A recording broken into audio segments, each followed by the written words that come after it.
Olá, pessoal. Estamos iniciando mais um dia de prosa e, como sempre, estou com ele, Joninhas Duarte. E aí, Jonas? Vamos começar por onde? Agora nós vamos começar pelo início. Hoje nós vamos começar pelo início. Hoje, olha só, abaixo de Deus, quem faz isso aqui acontecer são nossos colaboradores, patrocinadores, né? Nossos amigos aí. Vamos começar falando do JC Churros, né? Nas pessoas de Jéssica, Emílio e César. Um abraço para vocês aí que estão chegando junto aí com a melhor pizza. A melhor, né? Pizza, não só pizza, né? Não, sanduíche, por aí vai. Tem comida japonesa também. Tu gosta desse negócio? Comida japonesa? Gosto, é bonzinho. Negócio ruim, não. Comida crua. Depois o cara inventou o fogo pra comer o negócio cru. Isso é conversa. Olha, Maria Pitanga, Ramonzinho aqui, chegando junto. Melhor açaí. Também a gente só temos os melhores aqui. O melhor, os melhores. Os melhores. Os melhores do Brasil estão conosco aqui. Sempre. Estamos também com... Pensou em casar? Já tô casado. Mas se você pensou em casar, pensou em separar, pensou em qualquer coisa, em matéria de casas, construções, reformas, piscina, área gourmet, tá muito negócio, né? A área tá muito... L Tenório Engenharia, nosso amigo Léo Tenório, que faz parte desse grupo dos Tenórios. E o cara que alimenta... mais da metade do estado das Alagoas. De pão, pizza, que mais? Salgados. O que tiver trigo... exatamente. O que tiver trigo... Se você estiver agora assistindo, comendo uma pizza, saiba que Neto Tenório é um dos grandes responsáveis para fazer isso acontecer. Neto Tenório, abraço. Ponto do trigo, né? Eu falei da Ponto VIP já? Não. Olha, não? Aqui, ó. Tá aqui um copinho novo, ó. Rapaz... Um dos investimentos mais certeiros. Ponto VIP Embalagens. Agora não tem erro, não. Na pessoa de Gustavo Tenório, formando aquela trinca dos Tenórios, os Tenorinhos de Nivaldo. Aí vamos falar também de Marcial e Marcela, que também fazem parte do grupo. Não é isso? Padaria Jardim Brasil. E Nossa Senhora Aparecida. Jardim Brasil fica ali no Jardim Brasil, inclusive, né? É um nome sugestivo. Avenida Alagoas, na esquina. Ali é conhecido, né? Desde o ano que eu nasci. Exatamente. Pertinho lá de casa. Em que ano tu nasceu? 86. É mole. Poxa, tem coisa. Já vai pra 40 estrada. anos de padaria, ué.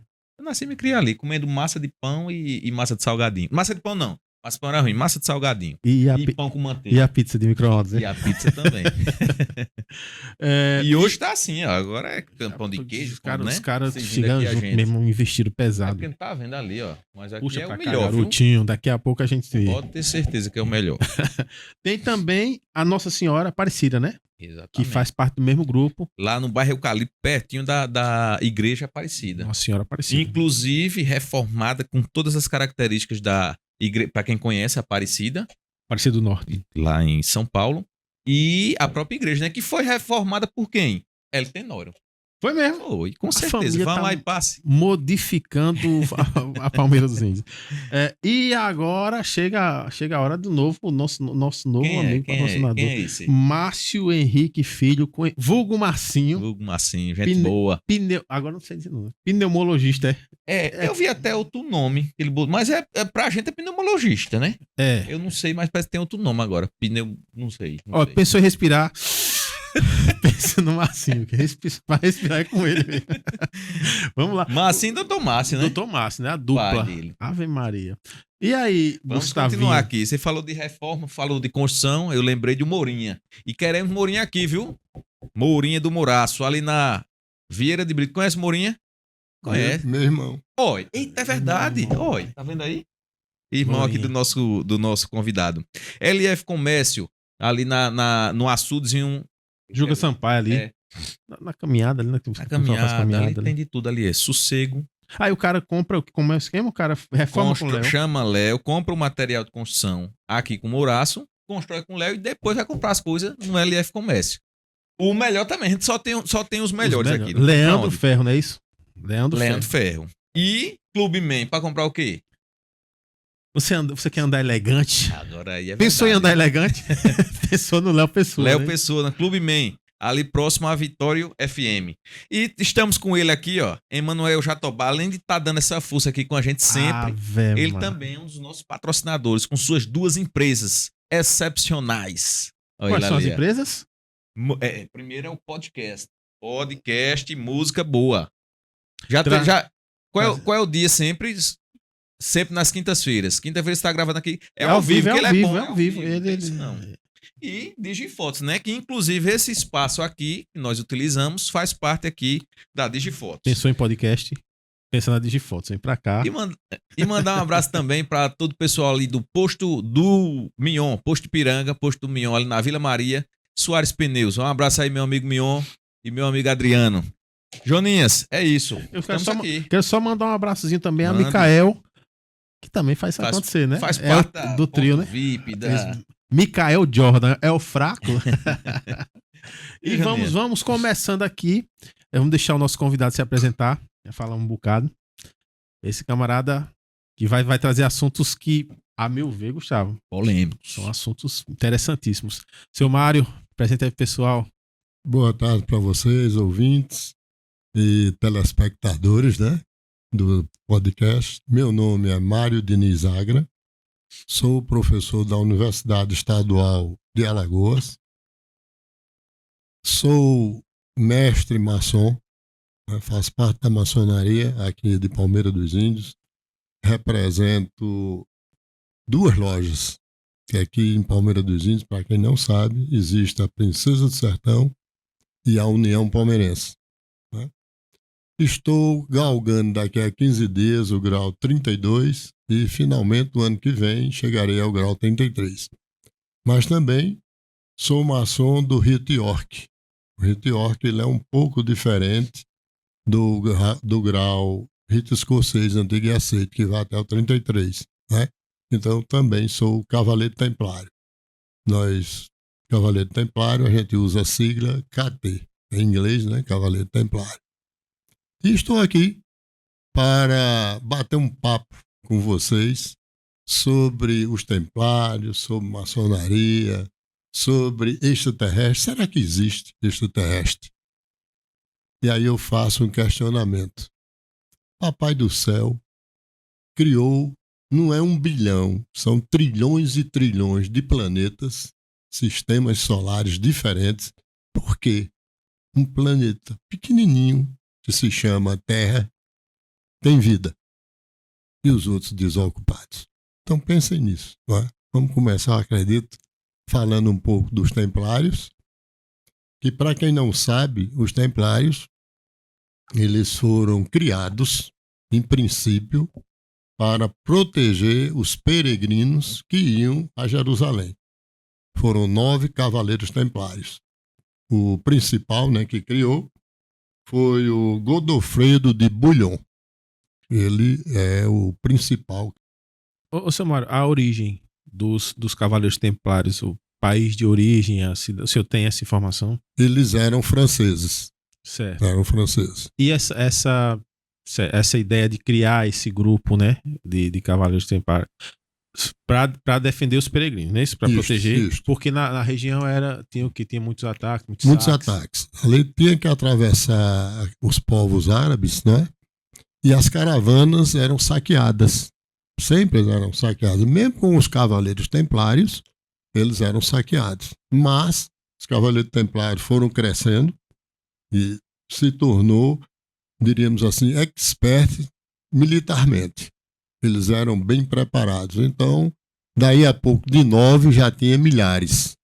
E esses cavaleiros templários tinham o apoio da época do rei da França, tinha também do Papa, na época, e o rei da França os presenteou com uma vestimenta, que era tipo uma túnica branca, com uma cruz vermelha gravada no peito. Essa era a simbologia dos templários. E eles eram chamados, antes de Cavaleiros Templários, eram chamados Cavaleiros de Cristo. Veja que ideia, né? Então eles já surgem depois do pós-cristianismo, então? Já depois do pós-cristianismo. Qual é o ano Eles foram criados no ano de 1118 a 1119. Então essa é a criação dos Cavaleiros Templários. Certo. Aí pronto, eles atuam nessa região aí da França, certo? Não, eles já migram para Jerusalém. Era aquele caminho que os peregrinos faziam na França, Inglaterra, e se dirigiam para visitação a Jerusalém. Que até hoje em dia ainda é assim, né? As pessoas fazem essa peregrinação para conhecer Jerusalém. Já era uma peregrinação cristã, então. Cristã. Qual era o interesse do rei da França aí? Bom, o interesse era proteger o seu povo, né? Essas caravanas. Tudo, de uma certa forma... Então era sempre o pessoal que ia da França para Jerusalém. Para Jerusalém. Tá. Mas não só os franceses, né? Não só os franceses. Iam caravanas diferentes, né?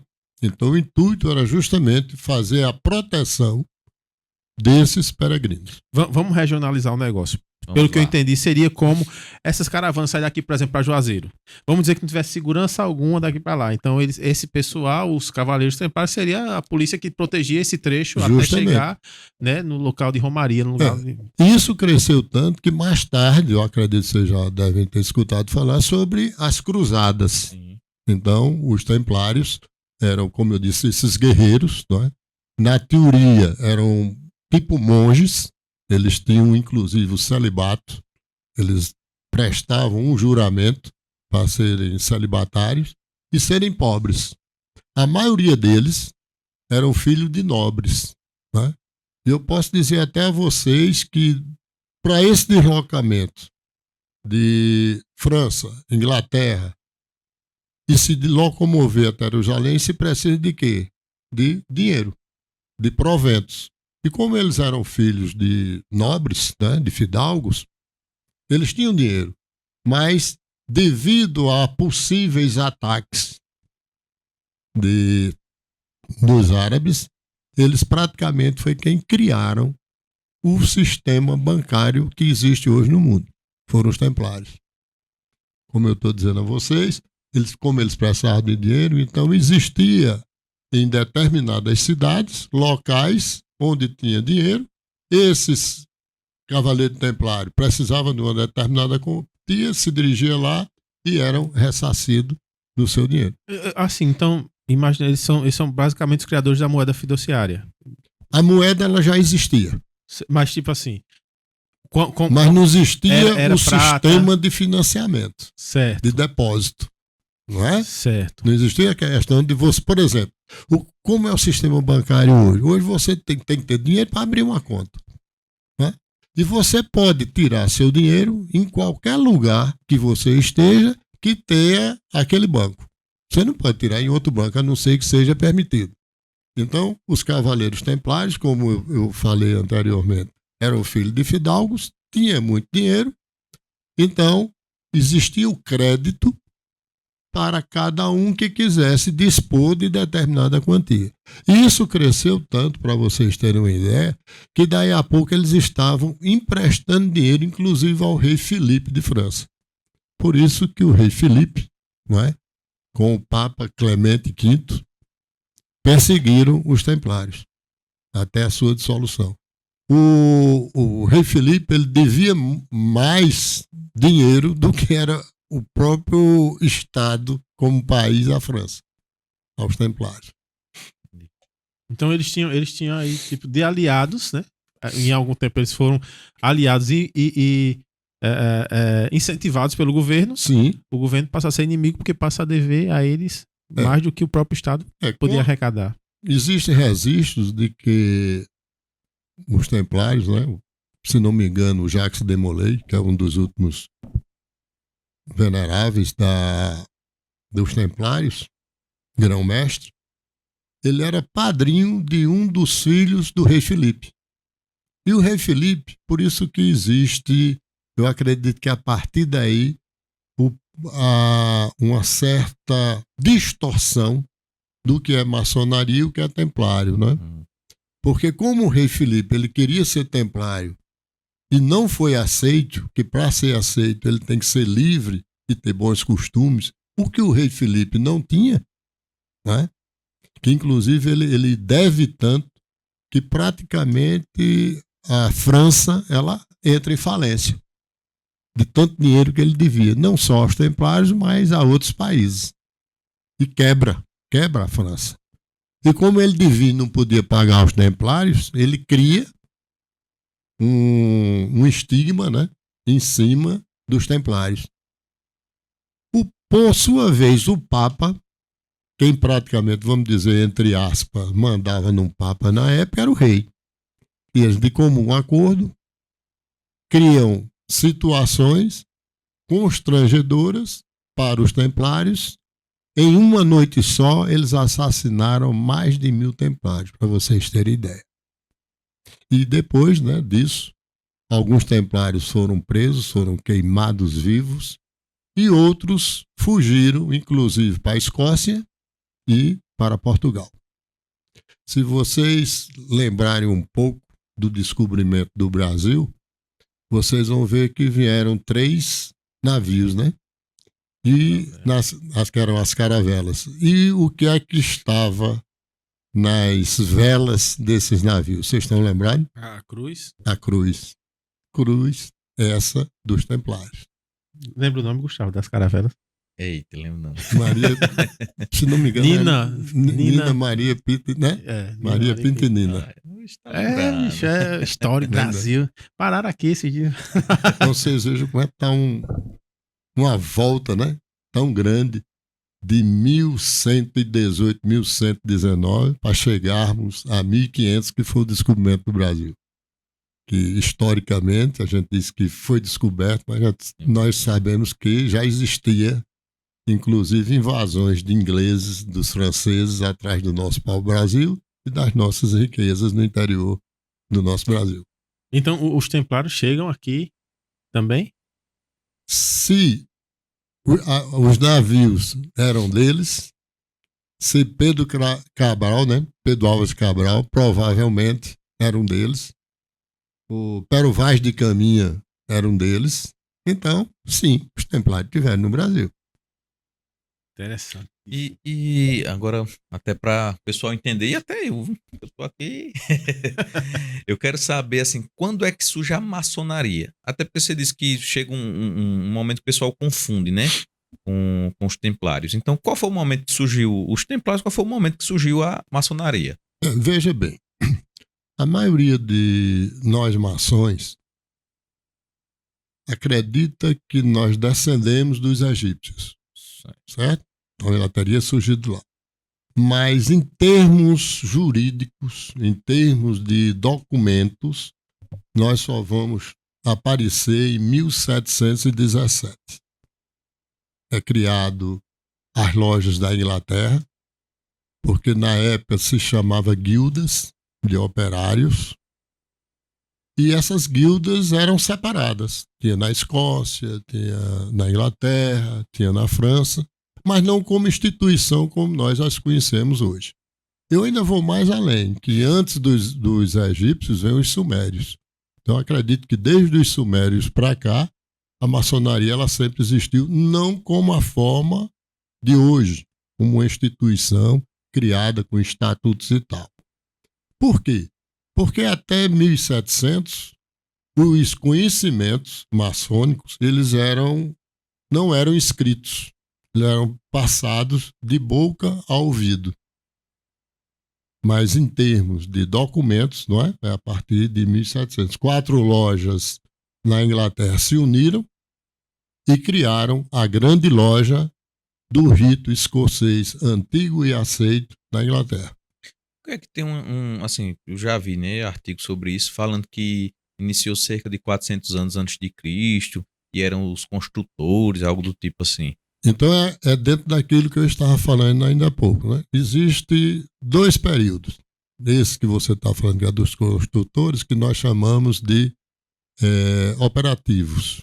Né? Por quê? Eram operários, eram engenheiros.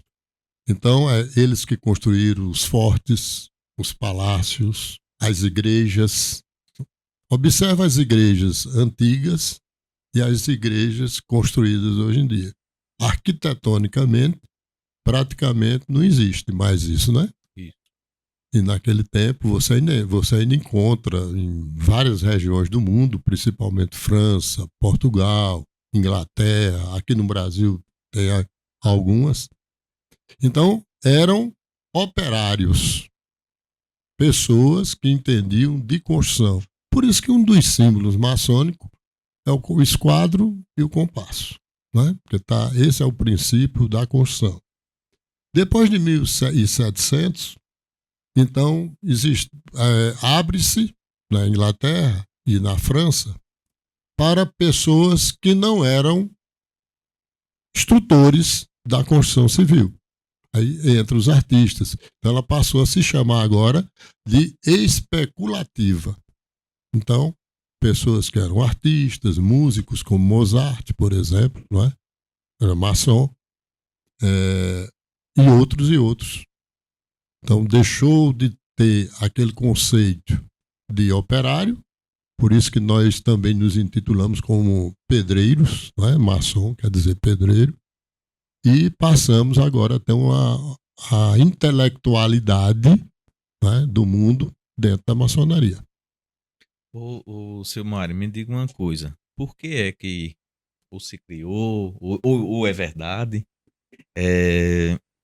por que é que o pessoal, que a sociedade que não faz parte da maçonaria, entende que quem é maçom é rico, vai ficar rico? Veja não é bem. assim? Quero ser maçom. Veja bem, para ser maçom, como eu disse anteriormente, tem que ser livre e ter bons costumes, certo? Depois, para se iniciar, como em qualquer, eu não vou dizer clube, né, porque a maçonaria não é um clube, mas vamos supor, para você iniciar em qualquer associação, tem dividendos, você paga. Certo. Então, fora você pagar para entrar, nós temos o que nós chamamos de per capitas. O que são as per capitas? Uma mensalidade que é paga todos os meses. Afora isso, nós temos ajudas filantrópicas. Então, aqui várias vezes, já aconteceu aqui em Palmeira dos Índios, de haver uma chuva muito grande, ali no bairro da Maçonaria, por exemplo, de cair casa.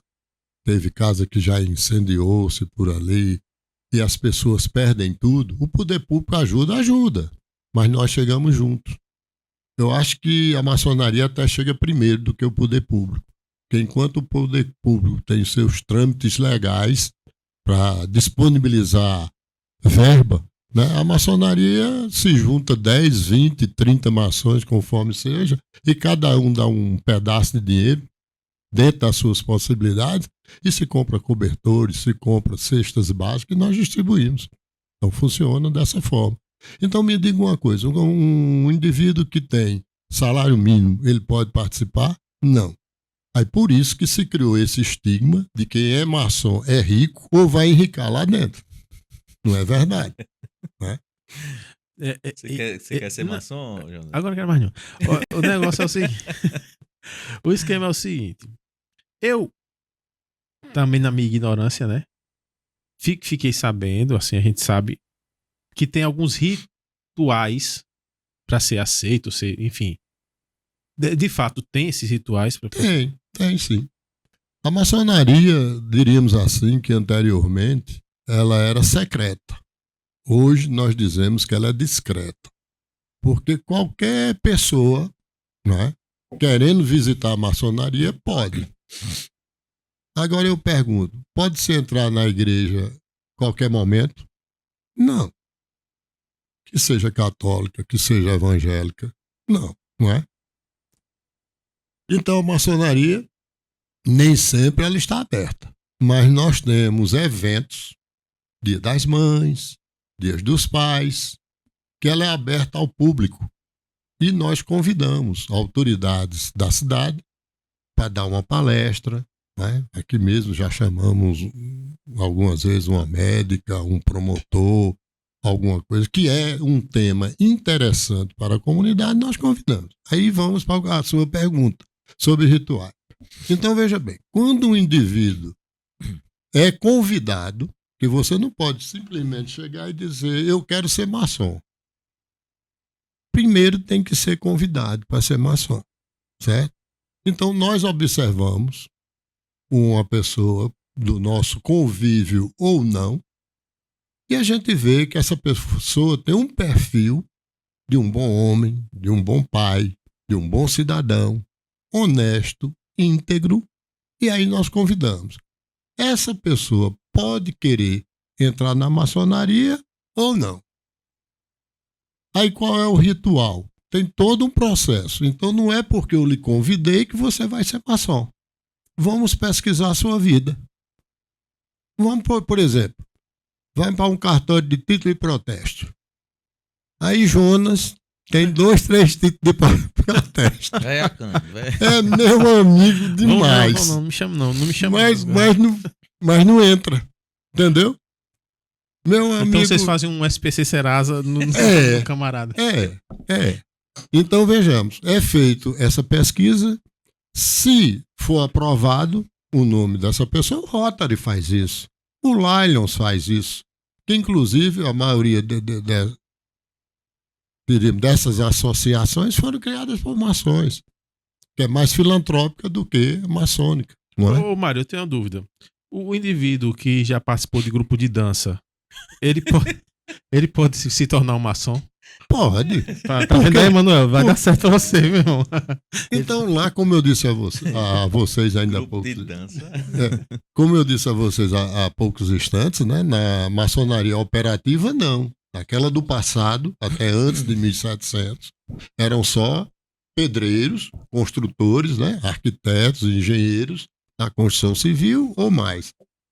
Mas quando ela passou a ser especulativa e que aí entraram vários segmentos da sociedade, militares, né, entraram pessoas, como você diz, dançarinos, pode ter uma pessoa que seja dançarina. Qual é o problema de um dançarino? Nós não vemos nada. Contanto que seja um homem de bem. Então tá certo. Dá certo, né? Manuel. Dá certo Sendo um homem de bem, sem problema nenhum, entra para a maçonaria. Ô, seu Mário, o senhor já falou, acho que 2 vezes aí, que a pessoa tem que ser livre. O que é livre? Quando vocês dizem livre, em que sentido? Veja bem, o que é que nós entendemos por uma pessoa livre? É uma pessoa que pode ir e vir, saber entrar nos lugares e sair. Você não pode admitir um maçom que é um criminoso, um salafrário, um corrupto. Pode você chegar para mim e dizer: Mário, fulano de tal é maçom e é corrupto. Eu digo a você com certeza que antes dele entrar ele não era. Agora, se ele se tornou um criminoso depois da maçonaria, ele é expulso. Então, fica o estigma, né? Fulano de tal, olha aí, a maçonaria não presta, fulano de tal é um bandido. Mas ele foi expulso. No momento que ele é descoberto, ele é expulso. Aí já cria uma pergunta para mim agora, porque tipo assim, então vocês, se chega a notícia ali dentro, na loja de vocês, na ordem, aí existe uma denúncia, ó, fulano tá envolvido com isso aí, não sei o quê. Aí fazem um conselho, alguma coisa assim. Vai se pesquisar se realmente ele é ou não, porque você sabe hoje em dia no Brasil, não só no Brasil, no mundo inteiro, as pessoas difamam as outras, né? Recentemente... É costume, né? Mas parece que está em moda. Né? Depois da internet, qualquer um de nós aqui está passível de sair uma denúncia de qualquer um de nós, e daqui que se prove o contrário, você está na boca do povo. Tem um fato de Rei Salomão que ele fala sobre isso, eu digo daqui a pouco. E que você, para tirar esse estigma, tá difícil. Por isso que eu vou citar Rei Salomão. Conta-se que numa disputa, 2 senhores levaram ao Rei Salomão e um estava difamando o outro. E levaram para Rei Salomão. E Rei Salomão disse: traga aí uma folha, vou chamar folha de papel, um pergaminho. Escreva aí, qualquer coisa aí. O camarada escreveu. Isso agora, pega a folha e rasgue todinha. Pegou, agora junte esses pedaços e vá nos 4 cantos da cidade e jogue uma parte, nos 4 cantos. E volta aqui. E o cara que estava difamado ficou lá, e o que difamou foi fazer isso, né? Quando voltou, disse: pronto, Salomão, já fiz o que o senhor pediu. Ele disse: agora você vai voltar lá, nos 4 cantos onde você jogou, recolha os pedaços e traga para mim. Imagine vocês, o vento deve ter carregado uma boa parte. O indivíduo ainda conseguiu uma porção, né? Chegou lá e mostrou para ele Salomão. Aí ele disse, e agora? Você conseguiu tudo? Não. Ele disse, então, o que foi que aconteceu? Parece uma parábola, né? Isso. Foi o que aconteceu. Esses que estão dispersos é a mesma coisa de quem teve notícia da disputa de vocês dois. E esses poucos que você trouxe aqui é o que você está dizendo que não aconteceu a sua difamação. Então ele persiste ainda como se ele fosse difamado. É o que acontece hoje. Você é difamado numa rede, né, como a internet e tal, dificilmente alguém vai dizer, não, mas é mentira, é um homem de bem. E as provas? Você viu as provas. Se eu não assistir o programa no outro dia, não vou saber disso. Tá vendo? Então, essa é uma sabedoria milenar, né? E que ainda até hoje nós poderíamos utilizá-la. Eu diria que essa sabedoria está mais atual do que quando ela foi dita, no caso. Porque hoje é que está valendo mesmo essa questão. Porque as palavras estão sendo jogadas, estão sendo digitadas, né? Digitadas ao vento. Mesmo ficando com aquela prova ali, o estrago que causa é complicado. E às vezes até sem mostrar quem é, né? É. Perfis fake por aí. Como eu falei daquele cara botou, mentira. Sim, do mentira nada. O quê? Né? Não, então o cara fica, mentira, tá, foi mentira, mas aí quem tá falando é verdade, né? Fica um disse, não disse. O pessoal não tá entendendo não, mas vamos lá. Piada interna, né? Conversa interna. Então espero eu que tenha respondido, né? O que é liberdade dentro desse contexto, né? Eita, peraí. Aí deixa eu perguntar outra coisa, que eu já soube. O que foi? O microfone levantar um pouquinho. Abaixo, é? Aí melhorou. Ficou bonito demais.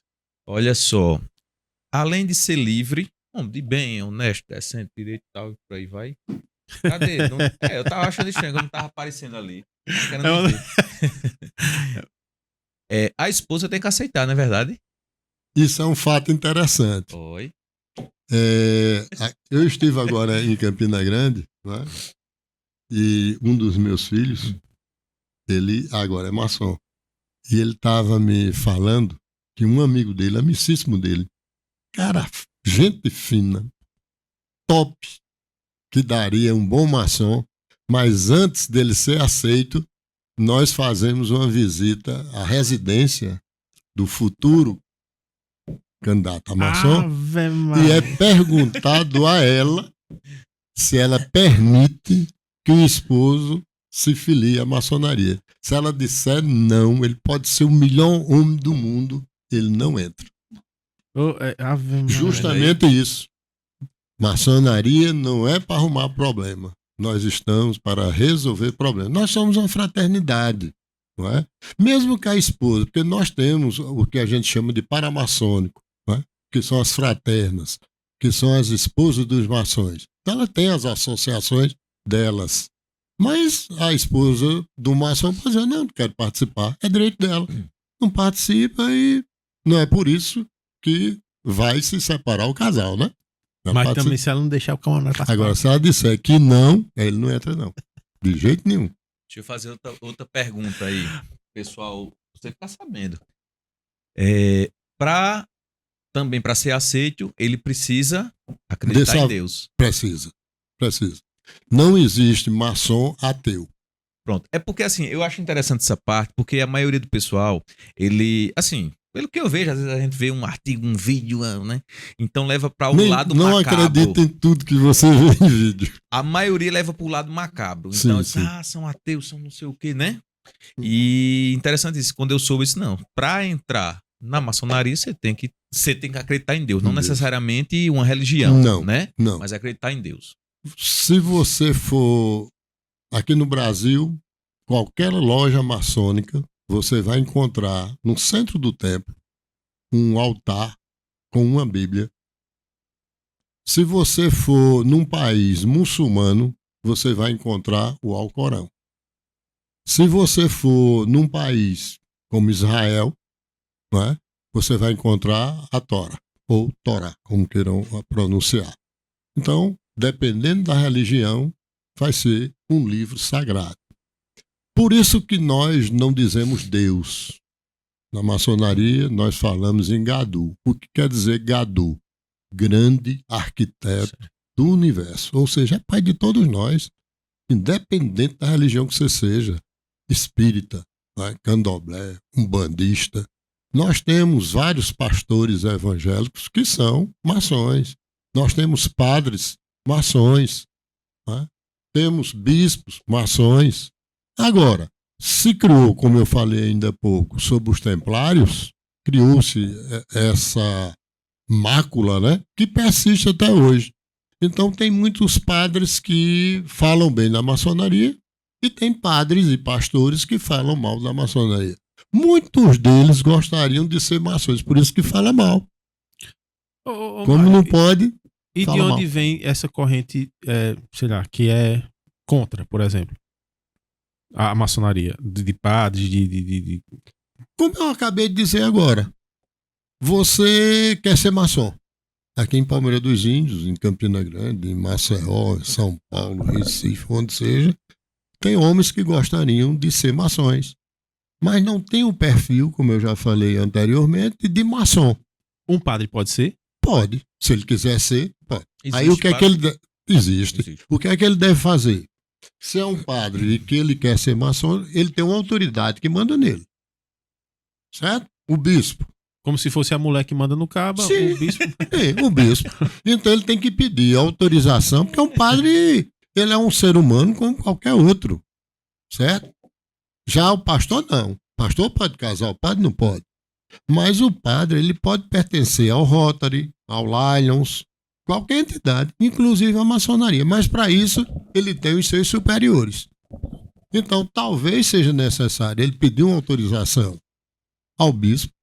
Se for necessário, o bispo pede ao Papa e, se for autorizado, ele se torna maçom.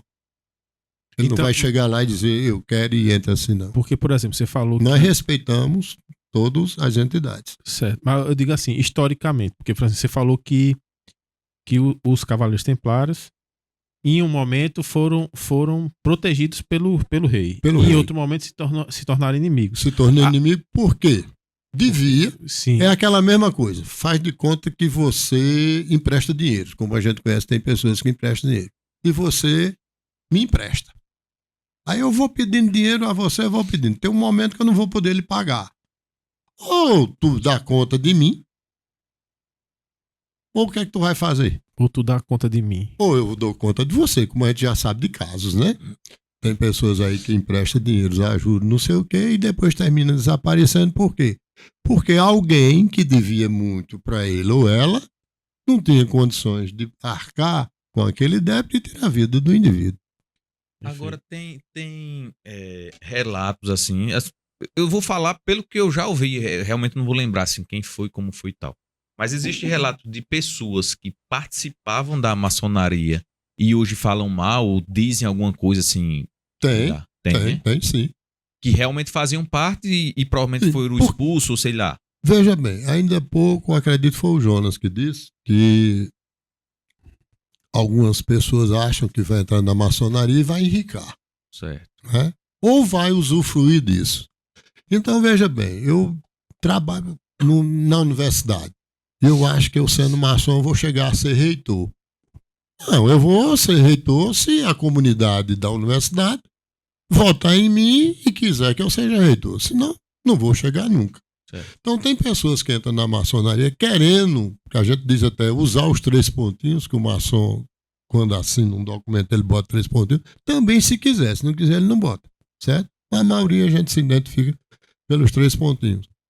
Ele entra lá e ele vê que não era aquilo que ele queria. Chegar aqui. Eu, por exemplo, você é um médico, aí eu sou seu paciente, eu não vou pagar porque você é meu irmão maçônico. Não. Ao contrário, eu devo pagar e bem. Devo lhe buscar, que é para lhe ajudar a você ganhar o seu dividendo. Não é? Então, tem muita gente que entra na maçonaria pensando que vai usufruir dela. E não vai. Quem pensar que vai ganhar dinheiro dentro da maçonaria quebrou a cara. Ele vai gastar. Por isso que Jonas não quer ser maçom. Não, quer não. Ô, Mário, esse negócio aí dos 3 pontinhos, quando assina, por que é, hein? Veja bem, os 3 pontinhos, ele forma um triângulo, não é? Sim. Dentro do princípio católico, a gente poderia dizer Pai, Filho e Espírito Santo. Existem outras conotações, mas eu posso lhe dar essa que está mais dentro do que as pessoas conhecem, né? Certo. Olha, eu vou deixar vocês prosseguindo um pouquinho, vou tirar alguém do joelho. Já vão se acostumando que logo tem ao vivo, viu? E vai ser assim. Então vamos conversando. Daqui eu tô escutando tudo. Vamos prosseguindo. Vai lá. Enquanto ele vai, eu poderia até dizer o seguinte, né? Talvez fosse uma pergunta que vocês fossem dizer, mas eu vou me adiantar, já que ele saiu. Os tipos de maçonarias que existem, certo? Né? Existe o rito escocês antigo e aceito, que é composto por os graus 33. Temos o rito de York, que eu também faço parte, que compreende os principais, né? E são os 3 graus, aprendiz, companheiro e mestre, como também no rito escocês, aprendiz, companheiro e mestre. No rito escocês vai do grau 4 ao 33, já no rito York não. Tem outras denominações, não é? Que são 9 graus e que chega até Cavaleiro Templário, do qual eu faço parte também, Cavaleiro Templário. Existe o rito francês, ou também chamado de moderno, que é o mais comum na França. Isso não quer dizer que em outro país não possa ter esse rito. Pode. Mas geralmente a gente escolhe o rito escocês, que ele é mais difundido no mundo inteiro. E existe também o rito adoniramita. Para você ter uma ideia, o rito adoniramita, alguns até se equivocam com Irã Abif, que foi um dos construtores do Templo de Salomão. Então, também, em uma determinada conotação, a gente chama de Adoniram. O rito adoniramita, ele também segue uma outra linha bem diferenciada. Fora isso, nós temos a maçonaria primitiva, que é aquela que eu falei para vocês ainda há pouco, logo no início, lá dos sumérios, dos egípcios, não é? Que era passada de boca a ouvido, lábios a ouvido. Existe a operativa que nós já falamos, a especulativa, e dizemos o seguinte, que na maçonaria primitiva, todo conhecimento era herdado do passado. Por isso que era passada de lábios a ouvidos. Já na operativa, ela se entende por toda idade, ela se estende, né, por toda a Idade Média. E após a Idade Média, surge então a formação da especulativa, que aí entra pessoas da sociedade e de outros segmentos da sociedade. Então, era isso que eu queria fechar sobre a maçonaria. Todas essas são maçonaria, muda só o rito. Muda só o rito. Mas, tipo assim, os segredos, ou sei lá, isso aí são iguais? Um reconhece o outro, independente do rito? Reconhece. Certo. Reconhece. Aqui no Brasil existem vários ritos? Existe. Aqui no estado de Alagoas está para ser fundado o rito de York, que ainda não tem, né? Aqui temos alguns membros do rito York, mas esses membros do rito York funcionam nas lojas de Recife, ou da Paraíba, ou de Sergipe.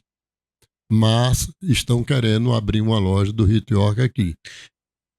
Essas duas de Palmeiras são o mesmo rito? Mesmo rito. Rito escocês, antigo e aceito. Entendi. E tu, Jonas, lavou a mão? Lavei xixi de cócora para não fazer zoada.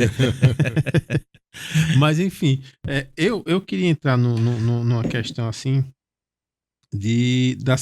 a gente falou um pouquinho da simbologia, que é o esquadro, né? E o compasso. E você acha, porque você falou no começo, Mário, que eram descendentes de egípcios, que tem alguma coisa a ver com a construção das pirâmides? Olha, veja bem, maçonicamente falando, uma coisa é o que eu acredito, e uma outra coisa é o que estão lá nos livros, né? Eu diria para você que a nossa educação, em termos geral, que a gente entende do Egito, para mim, é falso. É o quê? É falso. Eu não acredito nunca que uma pedra de 10 toneladas são 10 mil quilos. Você pense assim que o Egito, aquele povo, ele teria que estar em constante guerra com os povos circunvizinhos para transformá-los em escravos para construir uma única pirâmide.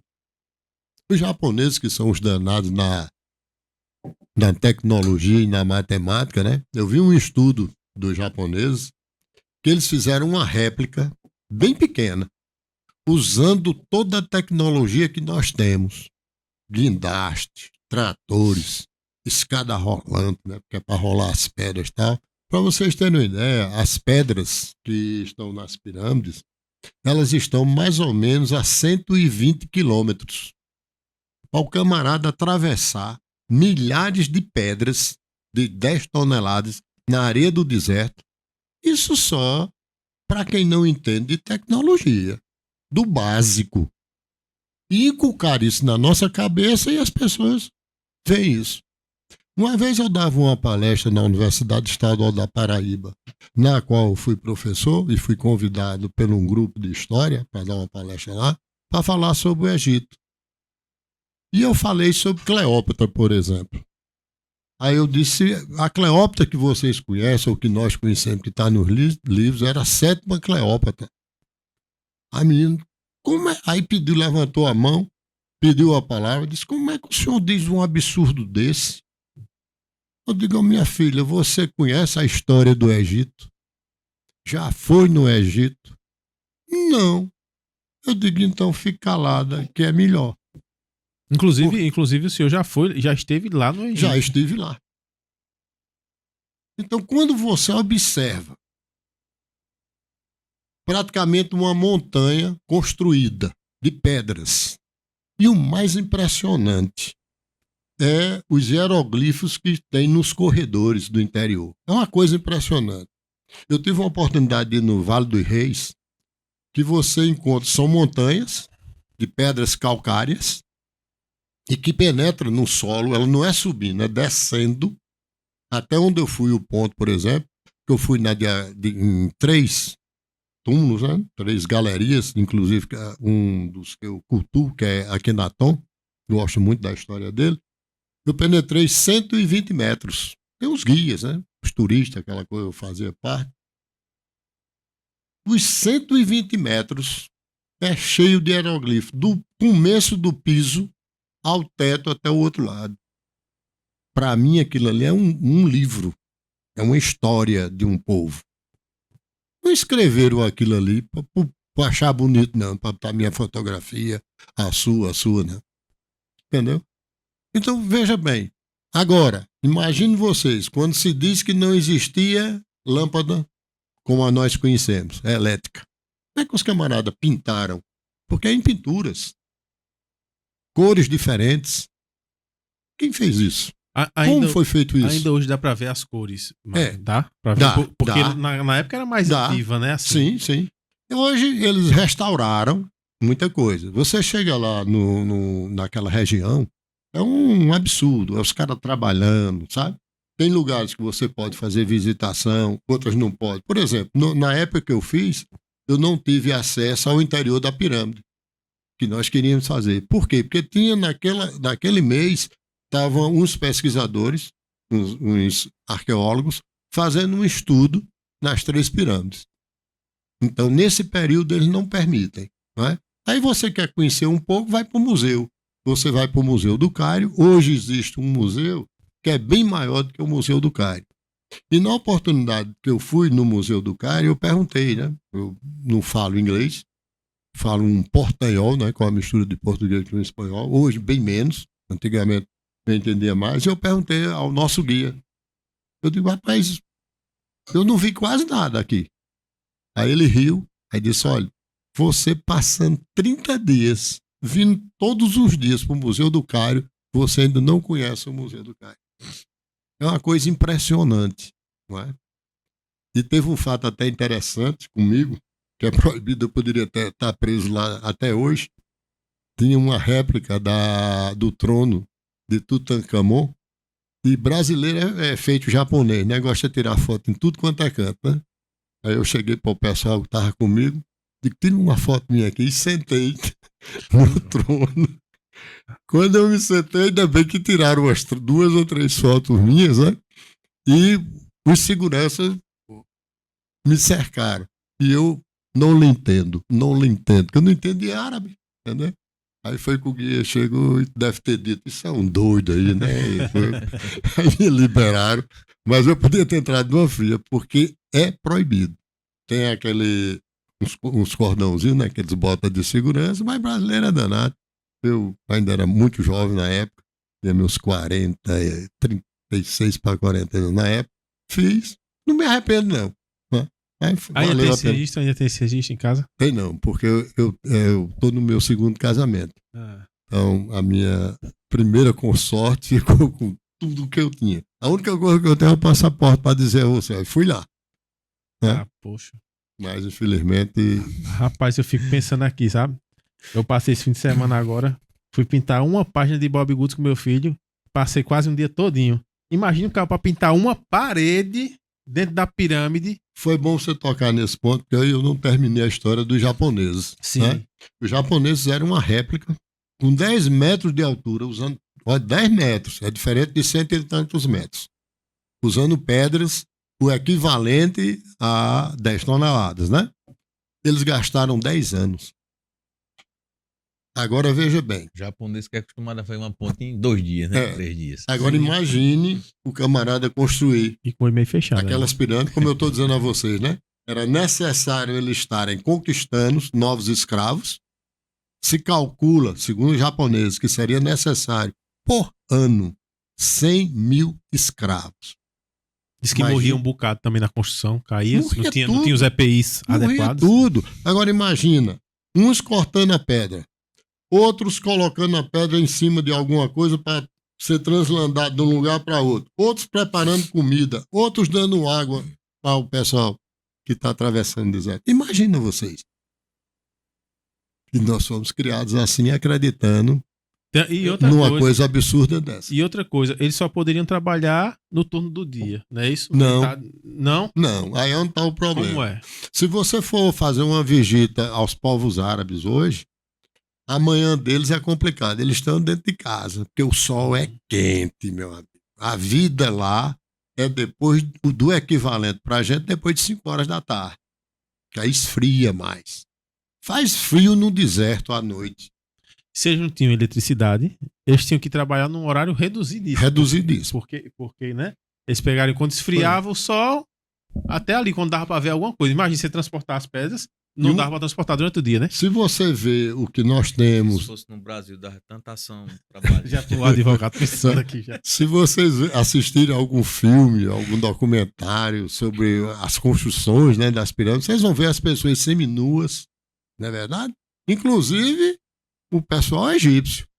Meu amigo, lá eles usam aquela roupa que para nós é quente, né? Toda fechada. Eu cheguei para o meu guia, né?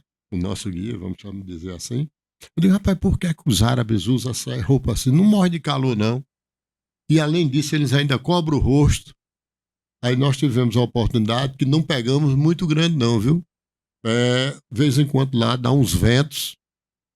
E a areia do deserto, meu amigo, aquilo corta, bate no teu rosto e arranha. Ele disse, tu já imaginou o sol e não cobrir o rosto, como é que o indivíduo fica?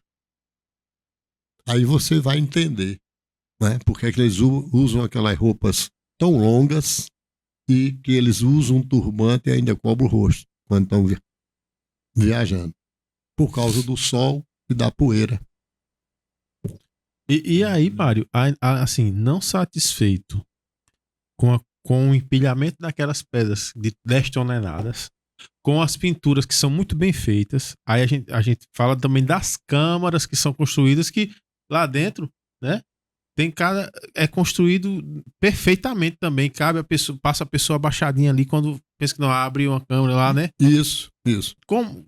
Você tem que cortar por fora a pedra e por dentro para ela se encaixar também perfeitamente. Tem câmaras abaixo da pirâmide, porque tem muito mais coisas. abaixo da pirâmide do que como se ela fosse oca, não é? Então tem câmaras no interior que está no subsolo que tem sarcófago pesando mais do que 10 toneladas. E a porta é como você diz, para poder chegar lá tem uma portinhola, aí depois tem uma porta mais ou menos normal como nós utilizamos, né? Aí, novamente, outra pergunta que eu fiz para o guia, né? Por que existe essa portinhola? Ele disse que você é obrigado a se abaixar, ajoelhar, para poder penetrar na outra câmara. Ou seja, você tem que respeitar, nem que você não queira, a divindade. Aí está explicado porque nós nos ajoelhamos no templo para rezar, né? Só que na porta da igreja é bem grande. Mas lá não, tem esse espaço. Aí me explique, como é que tem, depois dessa porta, existe uma porta normal e outras, e lá dentro um sarcófago com 10 toneladas de pedra. E você sabia que não era só, vamos chamar o sarcófago um caixão. Você sabia que não era um só? São 7 camadas. Ou seja, 7 corpos. 7 caixões, um dentro do outro. Tudo isso tem uma representação. Tudo isso tem uma simbologia. Agora, o corpo de Tutankhamon foi achado na pirâmide? Não. Tutankhamon foi achado no Vale dos Reis. Certo. Então tem lá... Porque lá na pirâmide mesmo não tem corpo de... Não tem corpo. Então cai por terra essa teoria que seria um túmulo do faraó, que é o que é difundido. Por isso que eu disse ainda há pouco que eu não acredito nessas coisas. Não é? Aquilo ali para mim era uma fonte de energia. Certo? E agora está se dizendo aí, né? Estão conseguindo encontrar que existe colunas com 500, 400, 600 metros abaixo da pirâmide. Então está desmistificando tudo aquilo que foi falado até hoje. Eu não sei se o Emanuel, eu vou fazer um desafio aqui, Emanuel, mas acho que não vai dar certo não. Tem uma imagem que tem como se fosse transportes hierógrafos, né? Na parede da pirâmide, que tem como se fosse disco voador. Isso. Que tem como se fosse helicóptero, lancha, barco. Isso é nas vigas e colunas do templo de Luxor. Não é na pirâmide. Não é na pirâmide. É no templo de Luxor.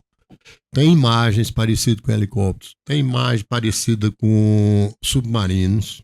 Não é? E tá lá. Como isso? Como se explica? Aí vem a pergunta, Silmário. E o senhor acredita que isso foi o quê? Olha, eu vou talvez dar um choque nos ouvintes, né? Em vocês não, mas nos ouvintes, né, que vão nos assistir. Eu acredito em extraterrestre. Eu não acredito de que foi o ser humano que construiu as pirâmides. Eu não acredito que o homem troglodita, né, nosso, que dizem que é os antepassados, quando eu dou aula para meus alunos, eu digo, vocês podem acreditar nos livros de Darwin e de Lamarck, que dizem que o homem derivou do macaco. Pode ser vocês, eu não. Eu não acredito nisso. Agora, eu acredito, né, que seres vieram ao planeta Terra, desceram lá na Suméria, ou desenvolveram a Suméria, alteraram o nosso DNA e nós estamos aqui. Porque se você ler um pouco de história, você vai ver que o homem troglodita, ele não conhecia armas, não conhecia o fogo, não conhecia nada. Se você vê da época de Cristo para até o descobrimento do Brasil, o que o homem trafegava de quê? De caravelas. Dentro desse conceito, né? Depois nós temos agora, do ano de 1900 para cá, a tecnologia.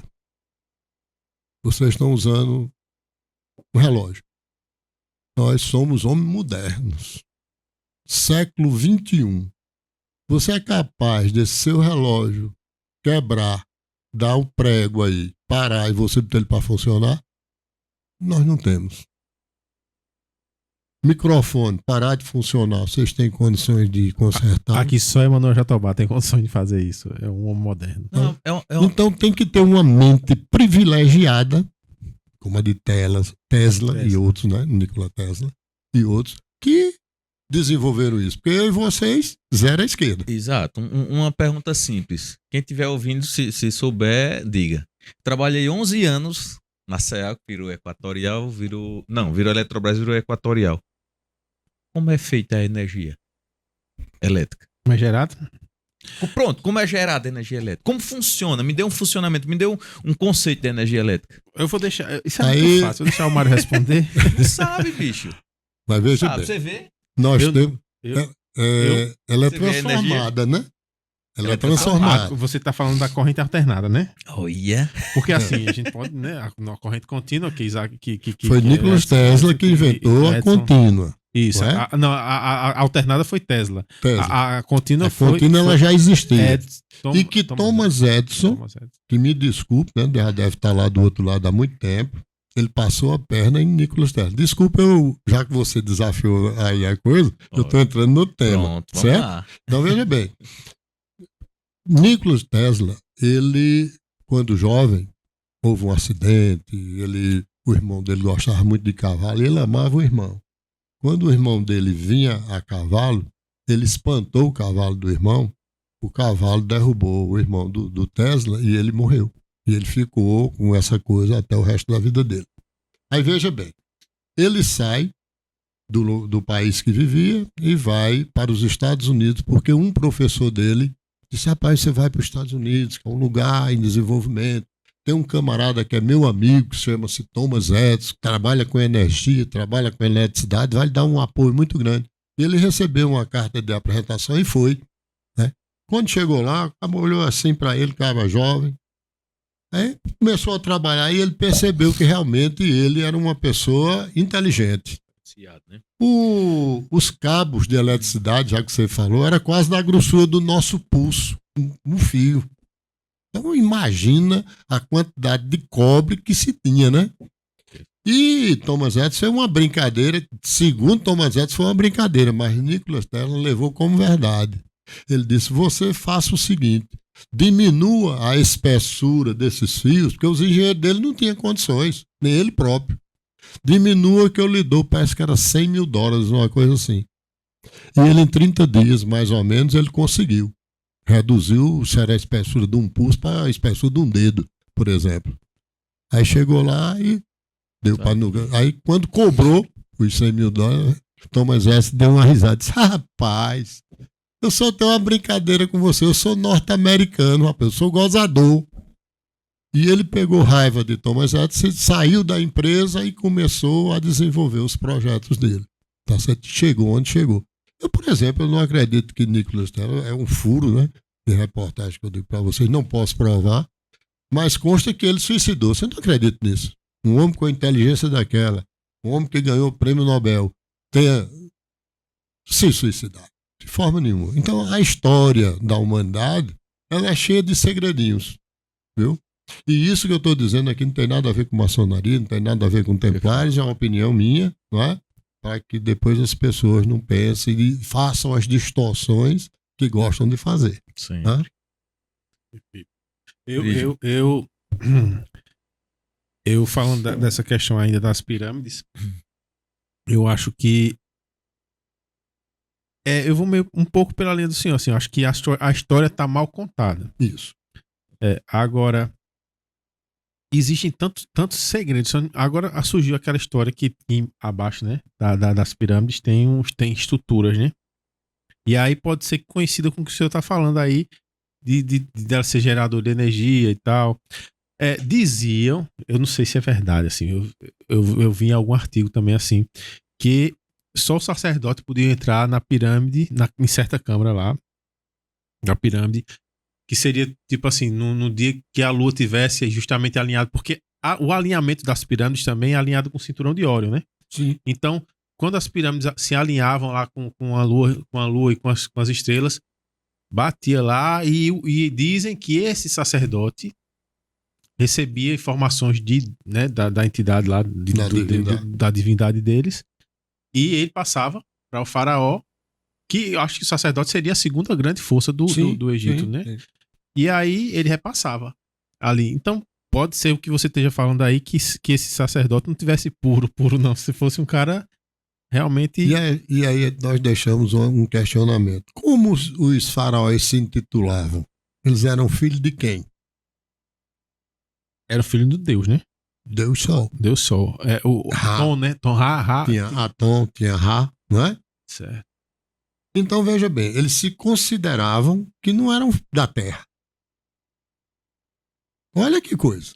Eles não se consideravam que era da Terra. Eram seres que tinham vindo do cosmos. Tá vendo? Então, se eles diziam isso, é verdade? E por que a gente estuda a coisa toda distorcida? Não é? Os nossos índios aqui no Brasil adoravam quem?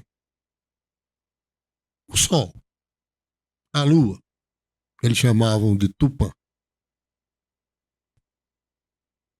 E a gente despreza tudo isso. Então, não querendo entrar nesse mérito da religião, mas a religião, ela distorceu muito daquilo que é verdade. Então, como perguntas, né? O que é a verdade? A verdade está em você, está em mim, está em você. Ela não é única. A verdade está dentro de cada um de nós. O seu Mário, só confirmando, o senhor está com aquela programação, né? Tô. Então foi o seguinte, Jonas. Como eu já imaginava, a gente vai ter que marcar outro dia para continuar, porque esse assunto vai ser de 3 horas para lá. Eu tenho certeza. Parte 2, né? Parte 2. Então, vamos ficar por aqui na parte 1 aí de seu Mário Agra. Um prazer em tê-lo por aqui. Prazer também. Né? Mas vamos ter volta. Inclusive, um momentinho só, eu vou mostrar aqui um dos nossos brindes agora, né? Do podcast. O seu Mário vai começar hoje, tem uma programação. Isso, é verdade. Começando na academia e a gente vai presentear com essa garrafinha aqui, que tem tudo a ver. E assim, pessoal, fica ligado aí também no Instagram, né? Micael, aí já é com o Micael a questão para participar dos sorteios, né? Questão de seguidores e tal. A gente vai sortear também as garrafinhas e os copinhos, né? Aqui a gente vai presentear essa garrafinha aqui, nosso participante de hoje. Que já vai usar hoje, vai pra academia. Olha, aprenda pro seu Mário, viu? 72, seu Mário? 72 de janeiro. 72, a família apertou, agora vai pra... Aí a galera disse, o senhor tem que ir pra academia. Eu não gosto não, mas tanto o médico como a família, por livre pressão, né? Aí eu tô indo pra academia. Pronto, pois parte 1 do seu Mário. Finaliza aqui, o que é, João? Por aqui. Satisfação e tô ansioso pela parte 2, porque tem muita coisa pra gente conversar. Eu gosto muito desse assunto, bicho. Obrigado, pessoal. Ficamos por aqui. Um abraço. Um abraço, pessoal.